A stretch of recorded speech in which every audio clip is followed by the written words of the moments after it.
Hi, I'm Gonzalo, and I'm going to talk a little bit about my personal experience with the volunteer hours. So, when we first got there, the lady was nice, friendly, and everything. Just one thing we all kind of noticed was that they weren't really organized. They would tell us, like, oh, we'll email you by this day, or we'll get in contact you by this day. And they wouldn't, and we would have to call them back, email them.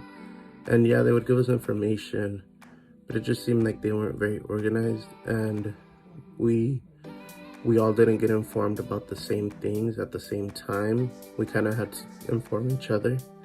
I mean, it seemed like a good organization. I wish we got the opportunity to do it, but it didn't happen.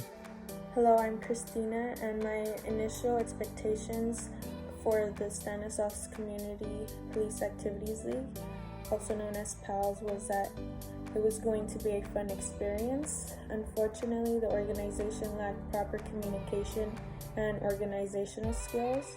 While my group was trying to get registered, we each were told different things, like we had to get background checks and complete an online training in order to start volunteering.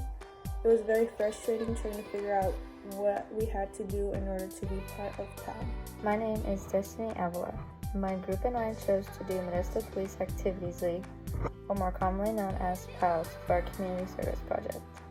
With campus shutting down, we were not able to complete any hours with PALS because we had signed up to do an Easter event ran by PALS for children, and campus had shut down prior to Easter Sunday. Although we didn't get the chance to volunteer with the kids, I would say my experience with the organization was not the best. The office had seemed very unorganized, and the employees there were rude to me when I tried to sign up for volunteer hours.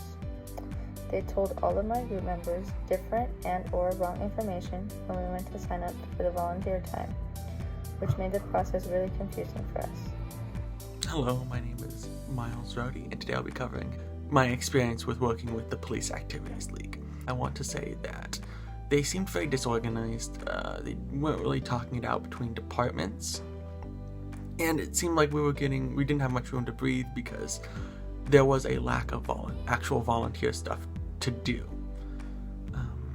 And it just made for an overall unpleasant experience, at least from what I saw. Hello, my name is Esperi Lazola. Within that organization, there were only two activities that you could do. You could do the Easter egg hunt, or you could be a soccer coach every Saturday from March 7th until April 30th. It was going to be like a 10-week commitment. Obviously, because of work, we weren't able to do that, so we were just going to stick to the Easter egg hunt. With that, we were only told that we were going to get 6 hours. For that event, I asked to see if it was any kind of possible way we could get more, and one person told me there that no, it was only 6 hours, that was all we could do. Another person stepped in and said, oh no, they can talk to this person and get more, and they were kind of just arguing back and forth amongst themselves with it. So obviously there was no clear communication. So overall, I could say I didn't have the best experience with Police Activities League, but then again, I wasn't able to do any hands-on activities.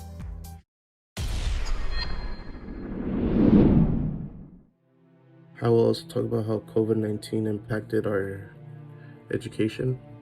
So far, I feel like it's impacted me because online courses I feel are not my thing. I've noticed I would rather be in a classroom and actually learning with the professor than being online.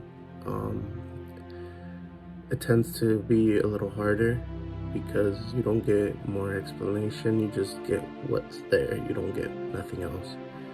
You also just go based on what you know and what they tell you. I mean, you really you can't like ask for help from like another classmate or something if you don't have anybody, if you don't have contact with anybody. It's tough, but I think we'll get through it. As for my current and future educational plans, COVID-19 has drastically impacted my current educational plans because I was accepted in a study abroad program in South Korea. I was deeply disappointed when I received the news that the program had been canceled due to COVID-19.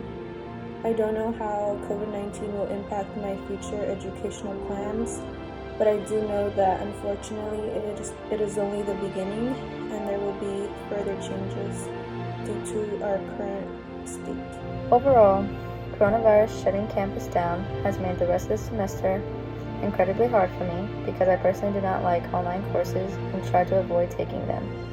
If campus remains closed for upcoming semesters, it'll make my path a lot more difficult for me, especially because I'll be required to do community service eventually.